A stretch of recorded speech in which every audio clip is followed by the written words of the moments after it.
आप देख रहे हैं न्यूज इंडिया, आपके साथ मैं हूं चारुल शर्मा। आपने देखना शुरू कर दिया है नेशन एट 9, जिसमें आप सभी का स्वागत है। इस बुलेटिन में हम आपको दिखाएंगे देश भर की खबरें, पूरब से लेकर पश्चिम तक की खबरें, उत्तर से लेकर दक्षिण तक की खबरें, हर प्रदेश की खबर। तो चलिए शुरुआत करते हैं खबरों के सिलसिले की।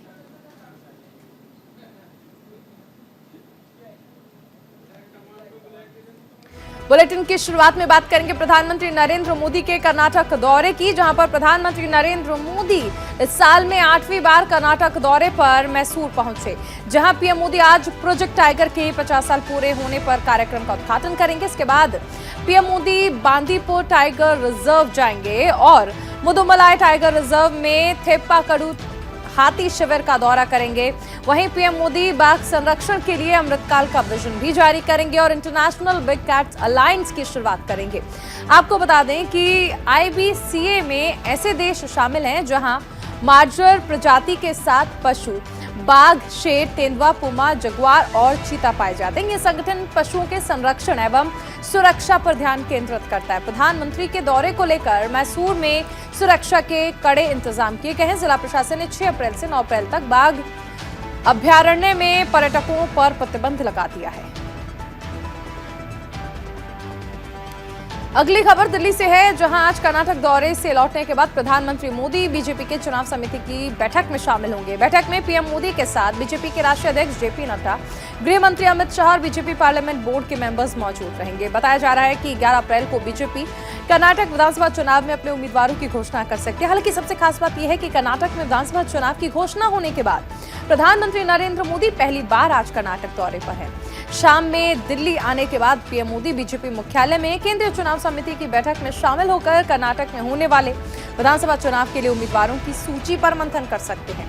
बता दें कि इससे पहले शनिवार को सुबह और शुक्रवार को देर रात तक बीजेपी राष्ट्रीय अध्यक्ष JP नड्डा के आवास पर हुई मैराथन बैठक में उम्मीदवारों की लिस्ट पर विस्तार से मंथन किया जाएगा। कर्नाटक में विधानसभा चुनाव की 224 सीटों पर 10 मई को चुनाव होना है। अगली खबर राजधानी दिल्ली से है। यूक्रेन की उप विदेश मंत्री अमीन जपरोवा आज भारत दौरे पर आ रही हैं। आपको बता दें कि 1 साल से चल रहे रूस यूक्रेन युद्ध के बीच पहली बार कोई यूक्रेनी मंत्री भारत दौरे पर है।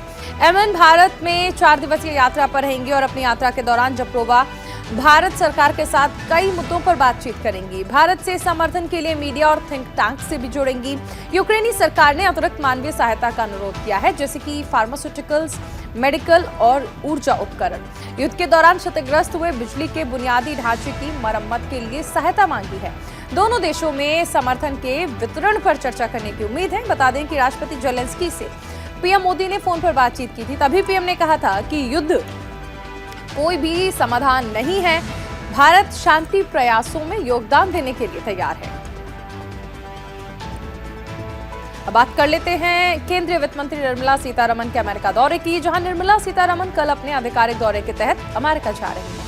इस दौरान वो कई अहम बैठकों में शामिल होंगी। वित्त मंत्रालय की ओर से जारी किए गए बयान के मुताबिक वित्त मंत्री विश्व बैंक समूह और अंतर्राष्ट्रीय मुद्रा कोष की ओर से आयोजित होने वाली साल की स्प्रिंग मीटिंग में शामिल होंगी। इसके अलावा वो G20 बैठक, निवेशकों वाली और द्विपक्षीय बैठक, IMF मुख्यालय में होने वाली अन्य बैठकों में हिस्सा लेंगी। ये सभी बैठकें 10 अप्रैल से 16 अप्रैल के बीच होंगी। मंत्रालय की ओर से दी गई जानकारी के मुताबिक WBG और IMF की स्प्रिंग बैठकों में कई देशों के वित्त मंत्री और बैंकर्स भाग लेंगे। खबरों में रुक करते हैं जम्मू कश्मीर की ओर, जहां कानून मंत्री किरेन रिजिजू सड़क हादसे में बाल-बाल बचे। श्रीनगर जा रहे कानून मंत्री किरेन रिजिजू कार सड़क हादसे का शिकार हो गए। उनकी कार और ट्रक में टक्कर हो गई। इस दुर्घटना में किरेन रिजिजू की कोई भी चोट लगने की खबर नहीं आई है। बताया जा रहा है कि वो सड़क के रास्ते से जम्मू से श्रीनगर जा रहे थे। बनिहाल के पास उनकी गाड़ी की आगे जा रहे एक ट्रक से टक्कर हो गई। गनीमत रही कि किरेन रिजिजू को कोई नुकसान नहीं पहुंचा है। अधिकारियों ने बताया कि दुर्घटना शाम करीब 6 बजे मरूग इलाके में सीताराम पासी के पास हुई है। वहीं जम्मू और उधमपुर में 2 कार्यक्रम में शामिल होने के बाद श्रीनगर जा रहे थे। टक्कर के बाद किरेन रिजिजू की सुरक्षा में तैनात सुरक्षाकर्मी उनकी गाड़ी की तरफ दौड़ते हुए नजर आए। सुरक्षाकर्मी जैसे ही गाड़ी के पास पहुंचे, इतने में ही किरेन रिजिजू अपनी कार से बाहर निकलकर खड़े हो गए, जिसमें साफ नजर आया कि वो सही सलामत है। चलिए बात करते उत्तर प्रदेश की, जहां महाराष्ट्र के मुख्यमंत्री एकनाथ शिंदे आज अयोध्या पहुंच रहे हैं।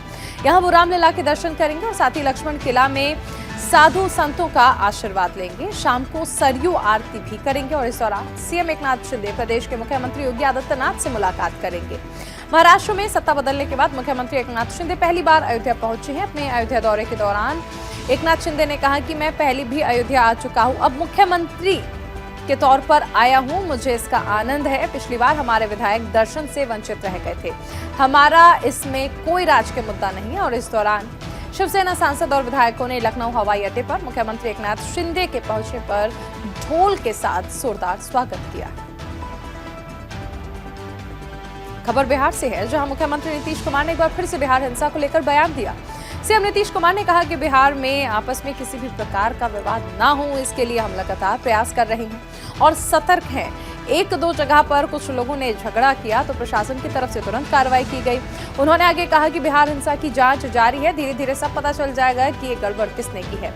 राज्य में कोविड के बढ़ते मामलों पर सीएम नीतीश ने कहा कि कोरोना चलता रहेगा, हम तो 2020 से ही राज्य में लगातार जांच करवा रहे हैं। बता दें कि बिहार में कोरोना के 17 मामले सामने आए हैं। बुधवार को भी 17 कोरोना संक्रमित मिले। अब राज्य में कोरोना के सक्रिय केसेस का आंकड़ा 61 के पार पहुंच गया है। बात करते हैं उत्तर प्रदेश के मुख्यमंत्री योगी आदित्यनाथ की, जो 3 दिन के गोरखपुर के दौरे पर है। दौरे के पहले दिन सीएम योगी सहजनवा के भोलाराम मस्करा इंटर कॉलेज पहुंचे। यहां सीएम ने 10 करोड़ 43 लाख रुपए की लागत से बनने वाले मिनी स्टेडियम का शिलान्यास किया और साथ ही सीएम योगी ने खेलेगा यूपी बढ़ेगा यूपी का नारा भी दिया। इस मौके पर मुख्यमंत्री ने जिले के खिलाड़ियों को प्रोत्साहित किया। सीएम ने कहा कि प्रदेश सरकार की ओर से ग्रामीण इलाकों में खेल प्रतिभाओं को निखारने के लिए तहसील स्तर पर स्टेडियम का निर्माण किया जा रहा है। अब युवाओं को अपनी प्रतिभा दिखाने के लिए बाहर जाने की जरूरत नहीं है। और इसके बाद उन्होंने गीड़ा के औद्योगिक क्षेत्र में पैप्सिको के प्लांट का भूमि पूजन किया और देवरिया में आयोजित समारोह में करोड़ों की विकास योजनाओं का लोकार्पण और शिलान्यास भी किया।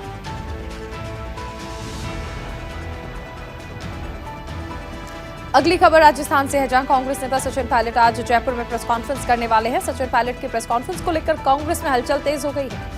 हालांकि अभी ये साफ नहीं है कि पायलट मीडिया के साथ किस मुद्दे पर बात करने वाले हैं।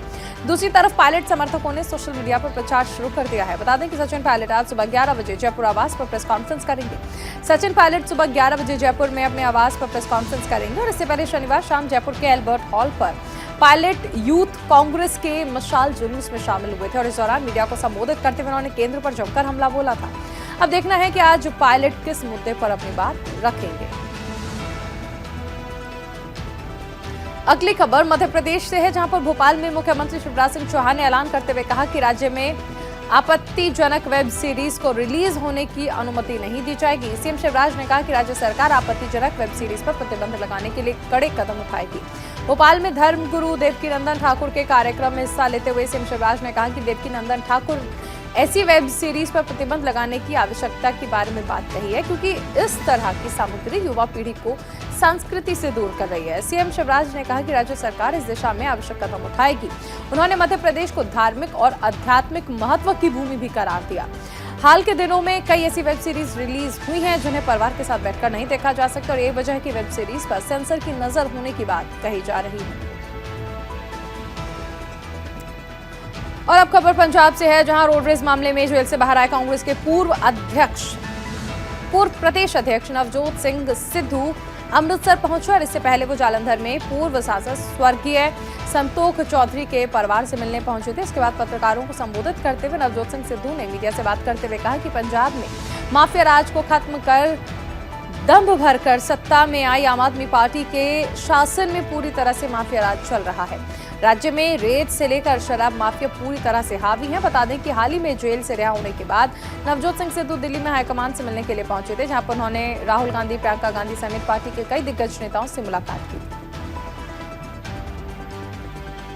अगली खबर भी पंजाब से है, जहां चंडीगढ़ में मुख्यमंत्री भगवंत मान ने राज्य की वित्तीय स्थिति के बारे में जानकारी देते हुए कहा कि एक्साइज पॉलिसी को 3 महीने देरी से बनाया गया था। उन्होंने कहा कि राज्य सरकार का कुल रेवेन्यू 8,841 करोड़ रुपए है। ये पिछली बार से 2,587 करोड़ रुपए ज्यादा है। इसमें 41.41% की बढ़ोतरी हुई है। सीएम मान ने पिछली सरकारों की तरफ से हासिल किए गए बीते सालों के रेवेन्यू को भी बताया और कहा कि आप सरकार का साल 2023-24 का टारगेट 754 करोड़ का है। इस टारगेट को पहले भी हासिल किया जा सकता था, लेकिन सरकार की नाकामी की वजह से ऐसा नहीं हो पाया। उन्होंने कांग्रेस और अकाली सरकार पर माफिया राज स्थापित कर अपनी जेब भरने का आरोप लगाया। चलिए खबरों में अब रुक करते हैं उत्तराखंड की ओर, जहां जोशीमठ के एक मंदिर परिसर में औली मैराथन का आयोजन किया गया। इस दौरान मुख्यमंत्री पुष्कर सिंह धामी ने मैराथन को हरी झंडी दिखाकर रवाना किया। मैराथन का मकसद सुरक्षित जोशीमठ का संदेश देना था। बता दें कि बद्रीनाथ हाईवे पर स्थित हनुमान चट्टी से औली तक 46 किलोमीटर की मैराथन का आयोजन किया गया। मैराथन का शुभारंभ करते हुए सीएम धामी ने कहा कि जोशीमठ सुरक्षित है। चारधाम यात्रा पर आने वाले यात्रियों को डरने की जरूरत नहीं है। उन्होंने शुभकामनाएं देते हुए कहा कि जोशीमठ औली से हिमालयन मैराथन, फन रेस सहित अन्य खेलों का शुभारंभ होना गौरव की बात है।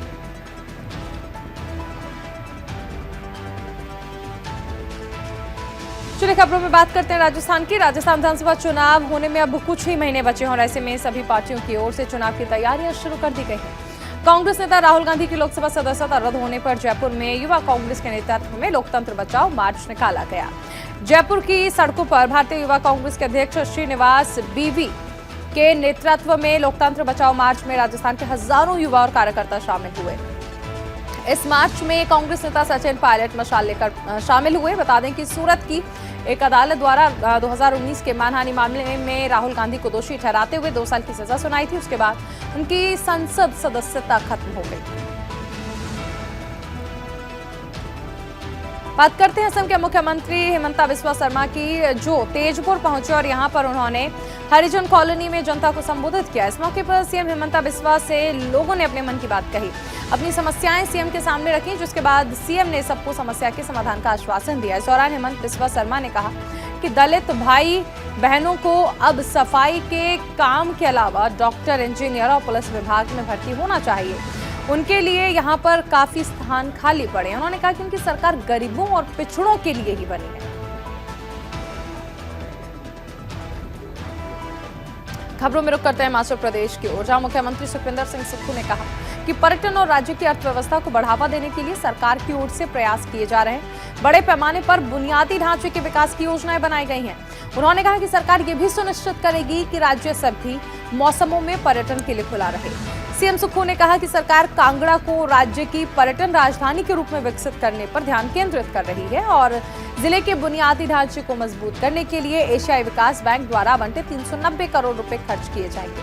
मुख्यमंत्री ने कहा कि सरकार ने 300 करोड़ रुपए की अनुमानित लागत से एक आधुनिक चिड़ियाघर बनाने के लिए बनखंडी से 80 हेक्टेयर क्षेत्र की पहचान की है और एक परियोजना रिपोर्ट पहले से ही प्रक्रिया है।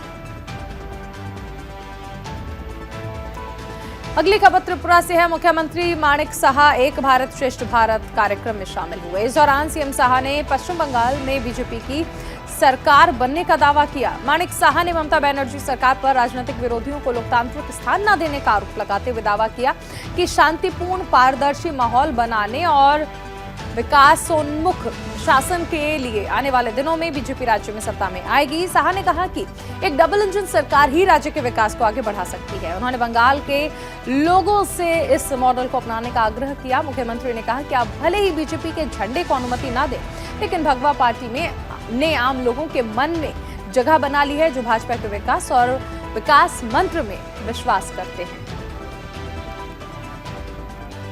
चलिए खबर कर्नाटक से है, जहां कर्नाटक कांग्रेस प्रमुख डीके शिव कुमार ने बड़ा बयान दिया। उन्होंने कहा कि अगर विधानसभा चुनाव में कांग्रेस सत्ता में वापसी करती है तो वो मुसलमानों का 4% कोटा खत्म करने के सत्तारूढ़ बीजेपी के फैसले को रद्द कर देगी। इस दौरान उन्होंने बीजेपी पर निशाना साधा। शिव कुमार ने कहा कि बिना किसी परेशानी के हमने अपनी 2 सूचियां बना ली हैं, लेकिन बीजेपी अभी तक सूची जारी नहीं कर पाई है। उन्होंने कहा कि अभी और भी सूचियां आएंगी, जैसे ही हमारी सरकार आएगी हम आरक्षण के मुद्दे को रद्द कर देंगे और अल्पसंख्यकों के हित की रक्षा करेंगे।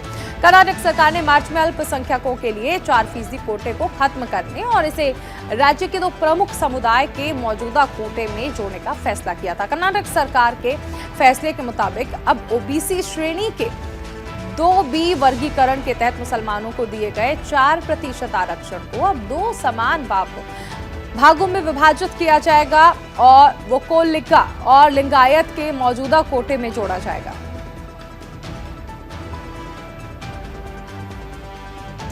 अगली खबर दिल्ली से है, जहां पर एनसीपी प्रमुख शरद पवार के अडानी मुद्दे को लेकर दिए गए बयान के बाद सियासत तेज हो गई। अब कांग्रेस नेता अलका लांबा ने शरद पवार पर हमला बोला। उन्होंने ट्वीट कर कहा कि डरे हुए लालची लोग ही आज अपने निजी हितों के चलते तानाशाह सत्ता के गुण गा रहे हैं। देश के लोगों की लड़ाई एक अकेले राहुल गांधी लड़ रहे हैं, पूंजीपति चोरों में से भी और चोरों को बचाने वाले चौकीदार से भी। दरअसल शरद पवार ने कल यानी कि शनिवार को कहा था कि वो अडानी ग्रुप के खिलाफ आरोपों की जेपीसी से जांच के पूरी तरह से खिलाफ नहीं है, लेकिन इस संबंध में सुप्रीम कोर्ट की एक समिति अधिक उपयुक्त और प्रभावी होगी।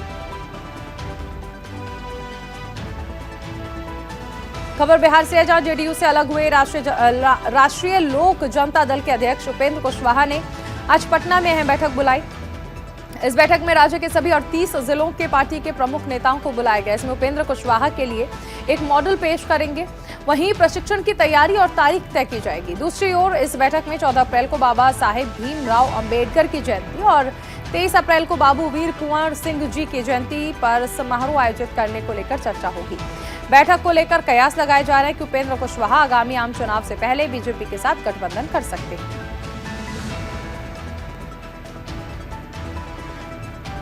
खबरों में अब रुक करते हैं तमिलनाडु की ओर, जहां मुख्यमंत्री एम के स्टालिन ने वीडियो कॉन्फ्रेंसिंग के जरिए किलाड़ी में म्यूजियम का उद्घाटन किया। ये म्यूजियम तमिलों के इतिहास, उनकी विरासत और संस्कृति को प्रदर्शित करने के उद्देश्य से बनाया गया है। प्रदर्शन में मिट्टी के बर्तन और ईंट की संरचनाएं शामिल हैं। इस दौरान सीएम स्टालिन ने कहा कि इस म्यूजियम के माध्यम से लोगों को काफी कुछ जानने का मौका मिलेगा। देश और दुनिया तमिल संस्कृति से रूबरू होगी।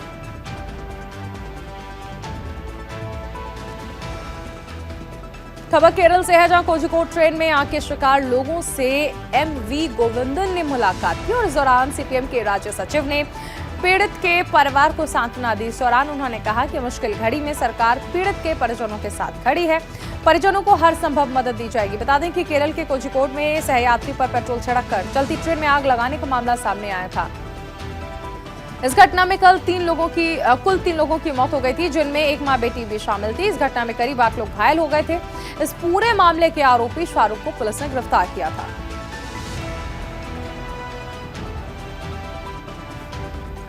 खबरों में रुक करते हैं आंध्र प्रदेश की ओर, जहां अमरावती से पूरे प्रदेश में फैमिली डॉक्टर कार्यक्रम की शुरुआत हुई। इस खास मौके पर मुख्यमंत्री जगन मोहन रेड्डी भी शामिल हुए। फैमिली डॉक्टर कार्यक्रम का मकसद लोगों को इलाज के लिए सुविधा मुहैया कराना है और इसके तहत डॉक्टर्स के पास जाए बिना हर गांव में मुफ्त चिकित्सा लोगों को मिल जाएगी। जिस गांव में वो रहते हैं वहां सभी जरूरतमंद मरीजों को मुफ्त दवा मुहैया कराई जाएगी। साथ ही गांव में बिस्तर पर पड़े रोगियों को उनके घरों के अंदर ही इलाज किया जाएगा।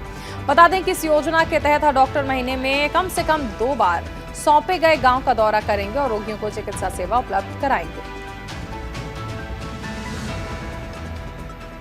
अगली खबर झारखंड से है, जहां सोशल मीडिया के जरिए रातों को रंगीन बनाने के सपने दिखाकर लोगों से पैसे ऐंठने वाली साइबर अपराधियों का पुलिस ने पर्दाफाश किया है और इस मामले में झारखंड सीआईडी की टीम ने 4 साइबर फ्रॉड्स को गिरफ्तार किया। झारखंड सीआईडी की गिरफ्त में आए चारों साइबर फ्रॉड झारखंड के गिरिडीह, हजारीबाग और रांची के रहने वाले हैं।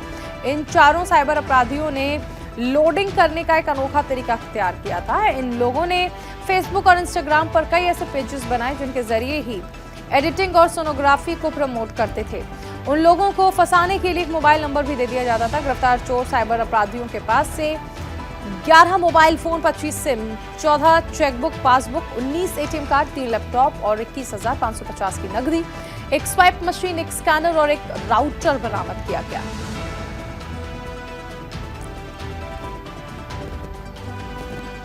खबर छत्तीसगढ़ से है। बिहार, बंगाल, गुजरात, महाराष्ट्र, झारखंड के बाद अब छत्तीसगढ़ में हिंसा की आग भड़क गई है। हालांकि यहां पर मामला रामनवमी से जुड़ा हुआ नहीं है, बल्कि मामूली झगड़े में ही 2 समुदाय आपस में भिड़ गए, जिसमें 23 साल के एक युवक की मौत हो गई। छत्तीसगढ़ के बेमेतरा जिले के गांव में जमकर बवाल हुआ।